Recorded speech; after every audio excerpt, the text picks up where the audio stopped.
Hello and welcome to Networking for Introverts. I'm Sabrina Schottenhamel, your host. And actually, this is October 16, 2024. We are celebrating our 3-year anniversary this month of Networking for Introverts.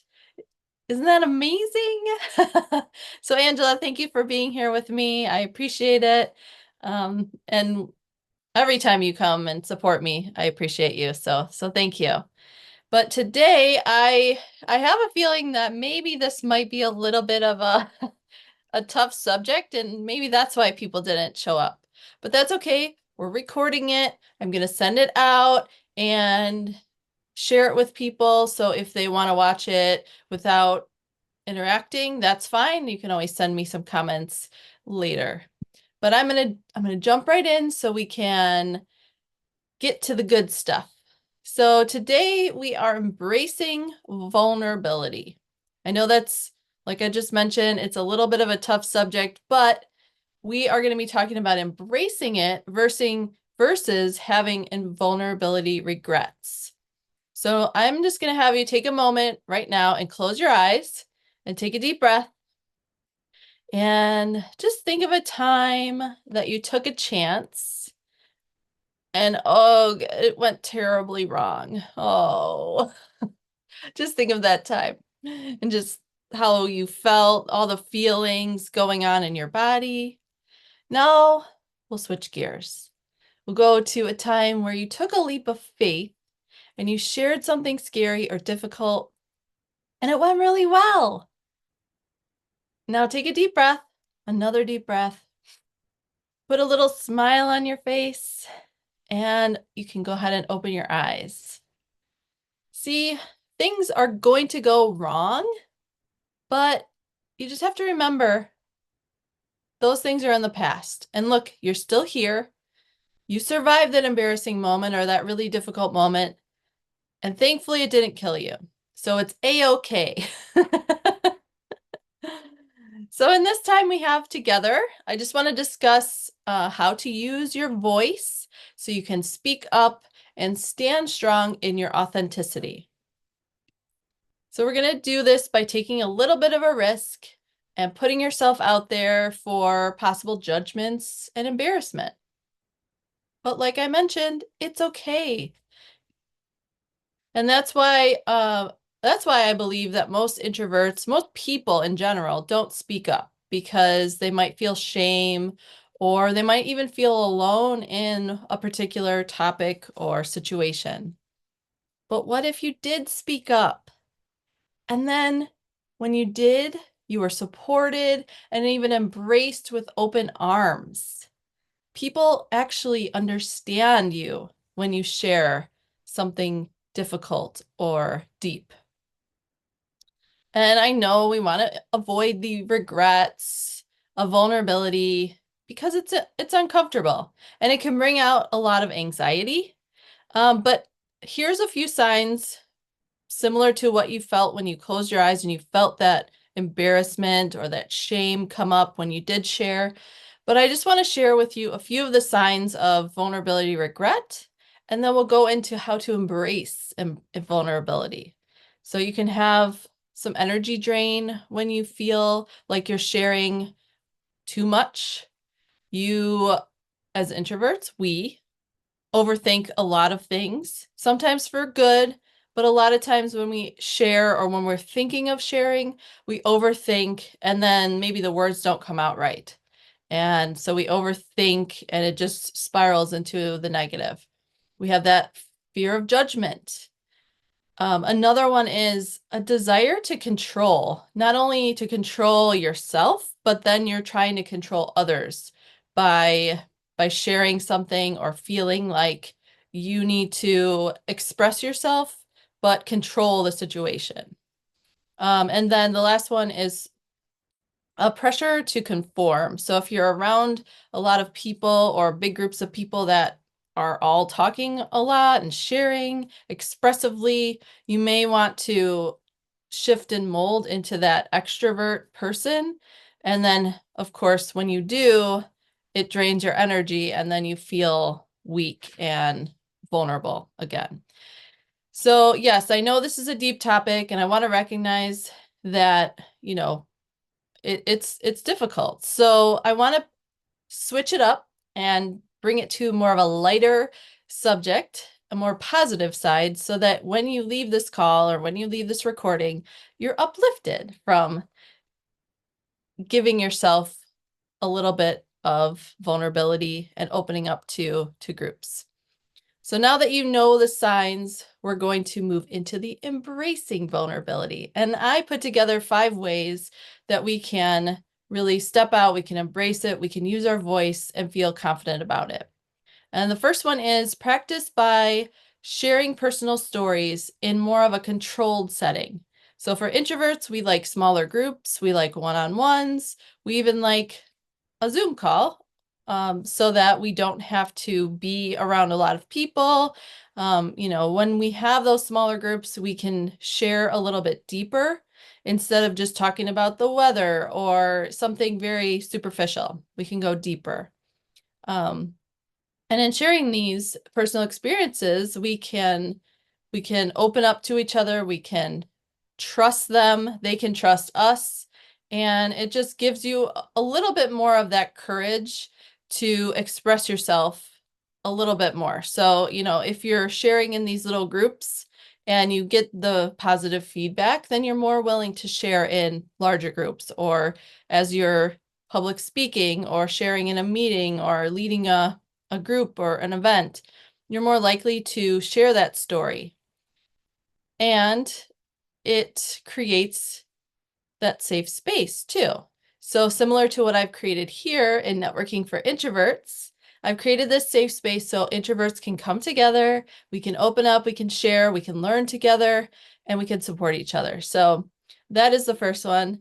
The next one is acknowledging imperfections. Again, no one is perfect. We sometimes come off as perfect, or we want to polish ourselves and come off like we are just a perfect without flaws, but everyone has imperfections. So we want to embrace those, we want to acknowledge those. And yes, they can be challenging to acknowledge, but once you do, it can be freeing. It can lift that weight off of your shoulders and you can just move forward with ease and confidence. Something that has really helped me in acknowledging my imperfections, especially in my business over the last couple of years, is asking for help.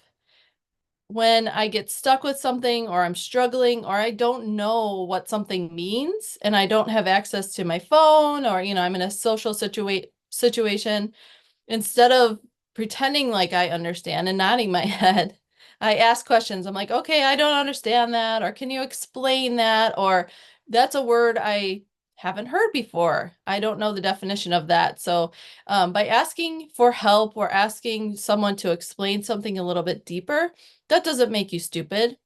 It makes you learn more. And we all want to learn something every day because that makes us grow. So that's something that really has helped me, is to embrace the vulnerability and just ask for help when I don't know what the next step is. And of course, ask the trusted people around you that are closest to you or are your mentors or fellow entrepreneurs that are in similar situations. The third one is setting boundaries and then communicating them to people. I see this a lot with family when we are especially we're coming up on the holiday season and we're likely to be around family more often.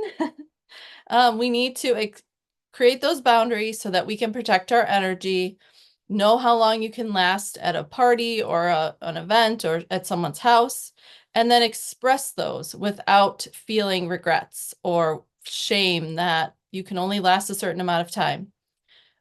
Avoid overexposing yourself, which means in certain situations, especially with family or with maybe professional settings, in a meeting, sometimes you just feel like you just want to pour your heart out and it almost is too much. So you have to find that fine line and what works for you. But if you're overexpressing, you'll notice people's faces kind of glaze over or their eyes get really big. So just be aware of that you're not expressing too much. And if you are, kind of reel it in a little bit, take a moment, maybe excuse yourself from that room or that meeting and regroup. And so when you do choose to share, that you have those limits. And again, set those clear boundaries, making sure that you're expressing them to whoever you're around and making sure that they're comfortable receiving the information as well. The fourth one is engage in active listening and then reflection. So as introverts, we are really good at listening and observing and nodding and smiling as we're listening to someone speak to us. But it's not just about receiving, it's also about giving. So the person is speaking to us or whoever it might be, and we're listening, we're taking notes either down on paper or in our head. And then you are creating a response or, something like that in response to them. And then you're giving back to them by supporting them or giving them some feedback, whatever it might be. So again, introverts excel in listening. So embracing that vulnerability by allowing yourself to be impacted by other people's stories. And I put down like connecting heart to heart. The more that you open up in your stories and you realize that you're not alone, then you can feel more confident by sharing these stories. And then the last one is number 5 is just taking small and meaningful risks. So whether it's speaking up in a meeting or sharing a personal post online, offering more of, an emotional situation or perspective in a conversation, or, when you do see a post that's a little more emotional or heart to heart, just taking a moment before you respond and taking that risk and putting yourself out there and seeing, is this a good response? Or, is this a good response for them? And then kind of waiting to see how they respond. Obviously, if it's online, you can always take it down if for some reason they don't accept it. If it's face to face, you will have to kind of, play on their feelings and your feelings and, obviously apologize if it's crossing the line. But again, just being open, being real, and just taking those small little steps, those small little risks in order to expand and grow and be vulnerable and be real. Everybody wants to be real. Everyone wants to connect to someone that is real in life and in business, because you can't, yes, you can make this, perfection facade, or you can walk around pretending who you are. But one day, I think I just heard this somewhere, maybe on a podcast or something. It was like one day you forget who you are, and then the true person comes out. So it's like lying to someone or lying to yourself. If you are just yourself, behind closed doors, around people, on social media, then you're always going to be that same person, and people are going to really connect with your heart. So always just be yourself. Don't be someone else. And we don't want you to be someone else, because God made us all unique, and we all want to embrace our uniqueness and our vulnerability. So by embracing our vulnerability, it will allow you to gradually approach taking that risk to speak up, and it will help you to not feel overwhelmed, whether it's a one-on-one situation or in a big group situation. So taking these little small steps is a risk, and yes, there could be some embarrassment. You could upset someone, but again, like I was mentioning, making sure that you're listening, you're observing, and you're, receiving that, you're giving good feedback, and, just taking small steps instead of just putting yourself out there and hoping for the best.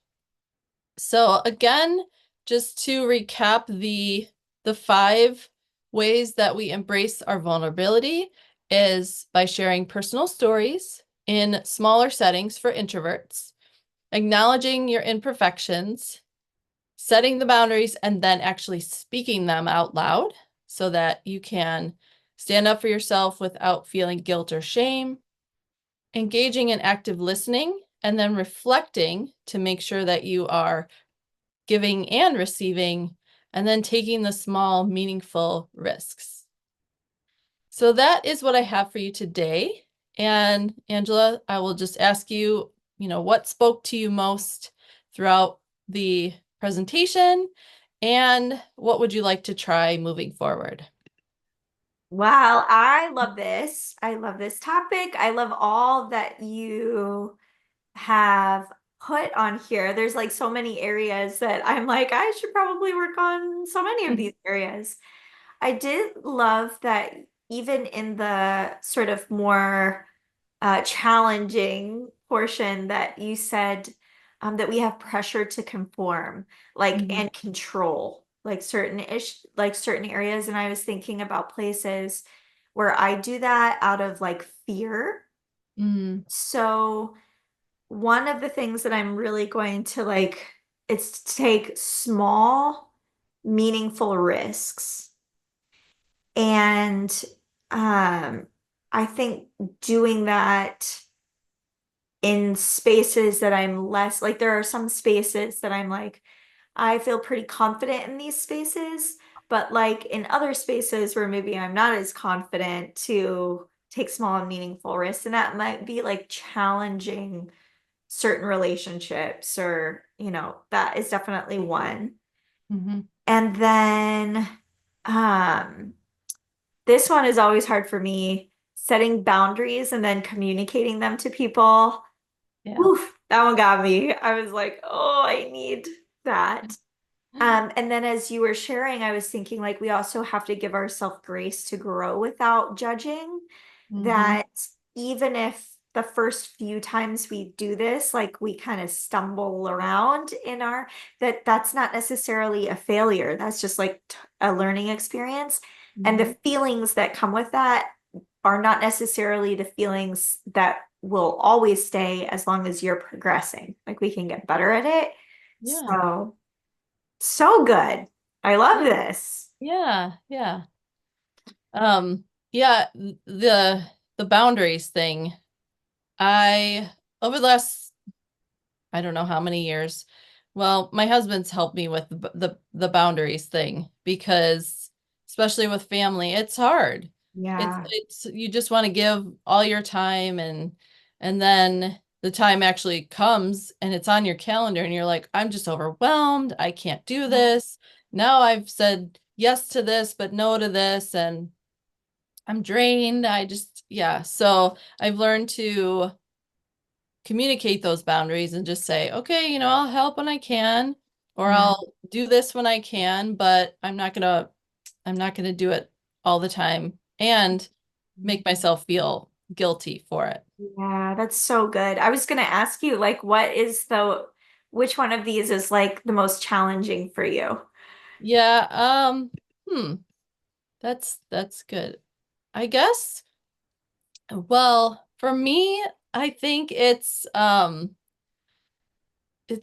really asking for help Mm, because when I was younger, and my story, and I've shared it on Networking for Introverts before, how I was held back and I put the label on myself that I was stupid. And mm, so that held me back because then I didn't ask questions. I was too afraid to speak up when I was lost or ask questions. So I always thought if you didn't know something, that if you asked a question, you'd be stupid if you mm, didn't know.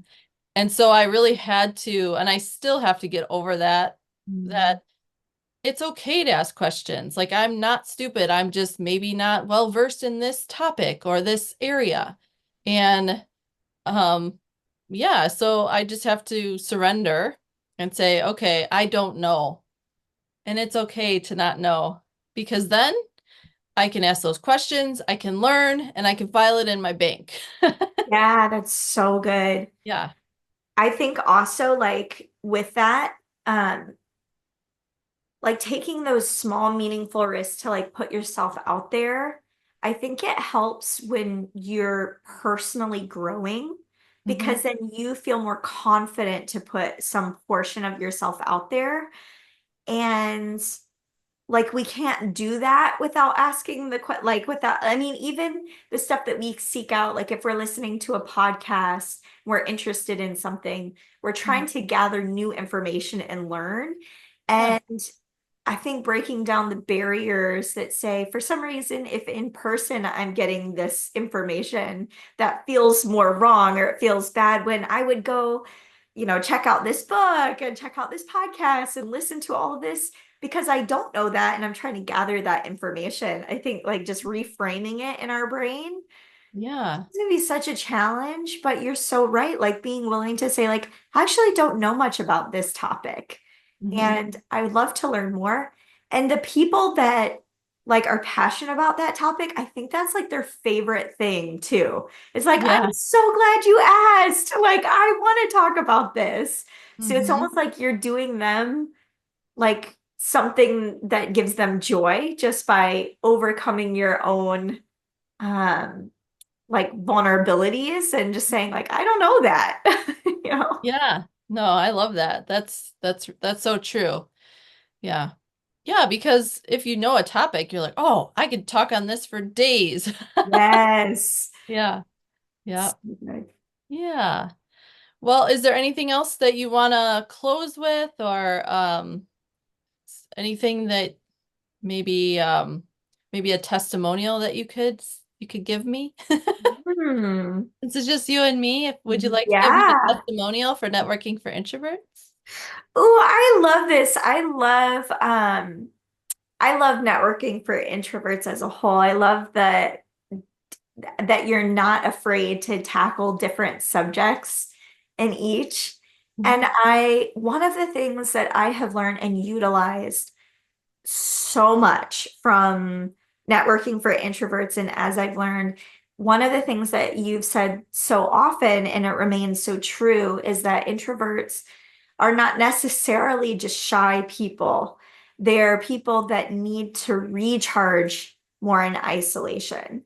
And Mhm. that has been a really beautiful connector with other people, like in asking them that question. Like we are in we are in connection together if we're talking. And I know for me, and I think probably for you too, Sabrina, we can kind of be chameleons in different spaces where we recognize that we have to kind of put ourselves out there and we have to talk and we have to. But when you ask someone, well, do you charge with people or do you charge a little bit more in isolation? And I've noticed that people that charge in isolation are really happy to tell you, like, thank you for acknowledging that. Like I'm not just being antisocial. I do charge this way and that has been really sweet and it's helped me to like not judge myself.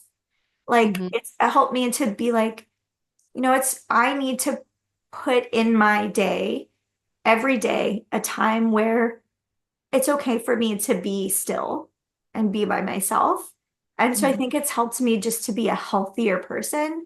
And for my kids, just ensuring that a couple of them are more introverted and they need to have space where they can Mhm. charge. Mhm. And it's just been very beautiful to know that about people and encourage people in that, if that makes sense. Oh yeah. Yeah, no, I So, love that.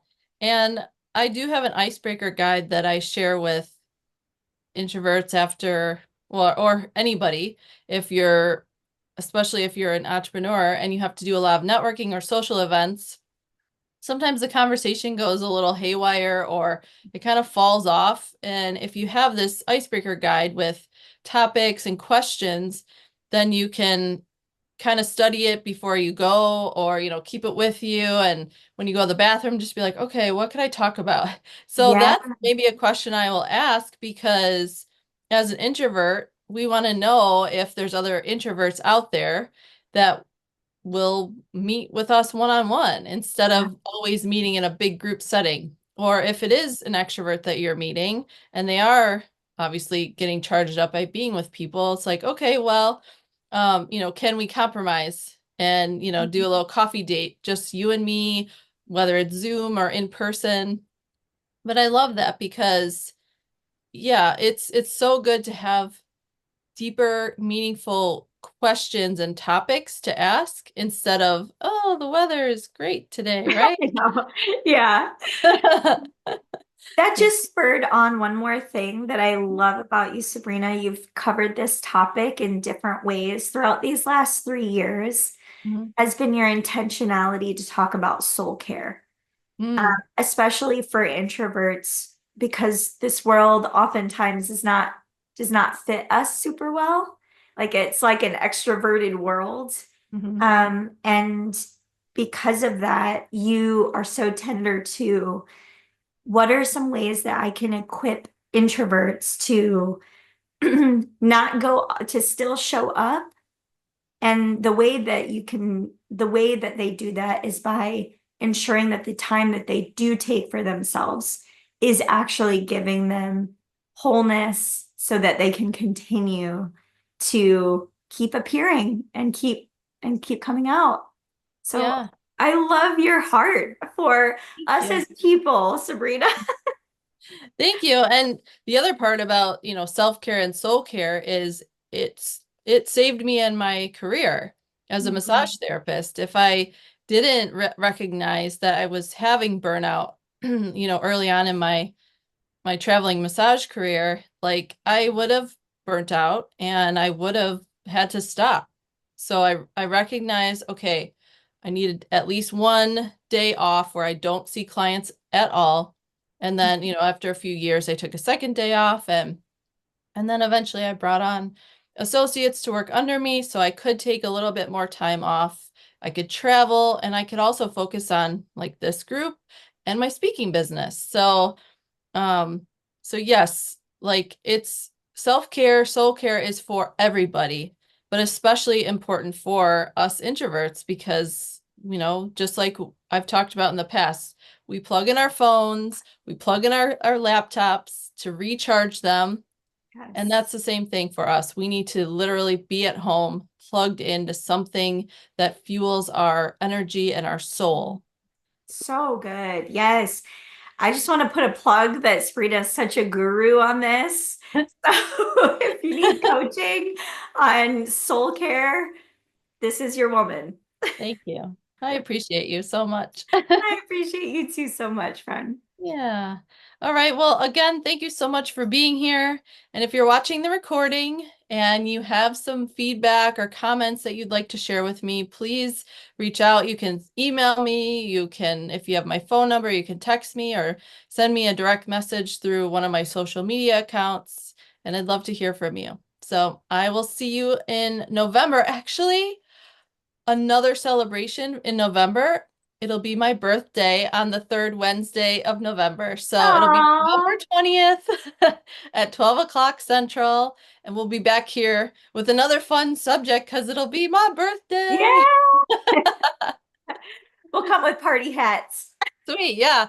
Oh, yeah, that gives me a good idea. Yeah. All right. Thanks. Thank you.